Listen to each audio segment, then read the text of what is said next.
ኦሪት ዘሌዋውያን ምዕራፍ 21 እግዚአብሔር ሙሴን እንዲህ አለው፣ ለካህናቱ ለአሮን ልጆች ንገራቸው፣ እንዲህም በላቸው።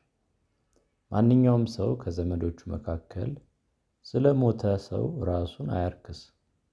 ነገር ግን የቅርብ ዘመዶቹ ስለሆኑት እናቱ፣ አባቱ፣ ወንድ ልጁ፣ ሴት ልጁ ወይም ወንድሙ እንዲሁም ባለማግባቷ ከእርሱ ጋር ስለምትኖር እህቱ ራሱን ሊያረክስ ይችላል። ከእነርሱ ጋር በጋብቻ ለሚዛመዱት ግን ራሱን አያርክስ። ካህናት አናታቸውን አይላጩ፣ የጢማቸውንም ዙሪያ አይላጩ፣ ሰውነታቸውንም አይንጩ። ለአምላካቸውም የተቀደሱ ይሁኑ፣ የአምላካቸውንም ስም አያርክሱ። ለእግዚአብሔር በእሳት የሚቀርበውን መሥዋዕት የአምላካቸውን ምግብ ስለሚያቀርቡ ቅዱሳን ይሁኑ። ካህናት በዝሙት የረከሱትንም ሆነ ከባሎቻቸው የተፋቱትን ሴቶች አያግቡ፣ ለእግዚአብሔር የተቀደሱ ናቸውና። የአምላክህን ምግብ የሚያቀርብ ነውና ቀድሰው። እኔ የምቀድሳችሁ እግዚአብሔር ቅዱስ ነኝና ቅዱስ ይሁንላችሁ። የካህን ሴት ልጅ ዝሙት አዳሪ ሆና ራሷን ብታረክስ አባቷን ታዋርዳለች፣ በእሳት ትቃጠል። ከወንድሞቹ መካከል ተለይቶ በራሱ ላይ ዘይት የፈሰሰበትና የክህነት ልብስ እንዲለብስ የተቀባውን ካህን የራስ ጠጉሩን አይንጭ ወይም ልብሱን አይቅደድ።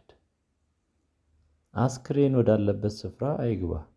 ስለ አባቱም ሆነ ስለ እናቱ ራሱን አያርክስ። የተቀደሰበት የአምላኩ የቅባት ዘይት በላዩ ስለሆነ የአምላኩን መቅደስ ትቶ በመሄድ መቅደሱን አያርክስ። እኔ እግዚአብሔር ነኝ። ካህኑ የሚያገባት ሴት ድንግል ትሁን። ባል የሞተባትን የተፈታችውንም ወይም በዝሙት አዳሪነት የረከሰችውን ሴት አያግባ። ነገር ግን ከወገኖቹ መካከል ድንግሊቱን ያግባ። በወገኖቹ መካከል ዘሩን አያርክስ። እርሱን የምቀድሰው እኔ እግዚአብሔር ነኝ። እግዚአብሔር ሙሴን እንዲህ አለው፣ አሮንን እንዲህ በለው፣ በሚቀጥሉት ትውልዶች ከዘርህ እንከን ያለበት ማንኛውም ሰው የአምላኩን ምግብ ይሰዋ ዘንድ አይቅረብ። ዕውር ወይም አንካሳ፣ የፊቱ ገጽታ ወይም የሰውነቱ ቅርጽ የተበላሸ ማንኛውም የአካል ጉድለት ያለበት ሰው አይቅረብ። እንዲሁም እግሩ ወይም እጁ ሽባ የሆነ ጎባጣ ወይም ድንክ፣ ማንኛውም አይነት የዓይን እንከን ያለበት፣ የሚያዥል ቁስል ወይም እከክ ያለበት ወይም ጃንደረባ አይቅረብ። ከካህኑ ከአሮን ዘር ማንኛውም አይነት የአካል ጉድለት ያለበት ሰው ለእግዚአብሔር በእሳት የሚቀርብ መሥዋዕት ሊያቀርብ አይምጣ። እንከን ያለበት ስለሆነ የአምላኩን ምግብ ለማቅረብ አይምጣ። እርሱም የተቀደሰውን እጅግ ቅዱስ የሆነውን የአምላኩን ምግብ ይብላ።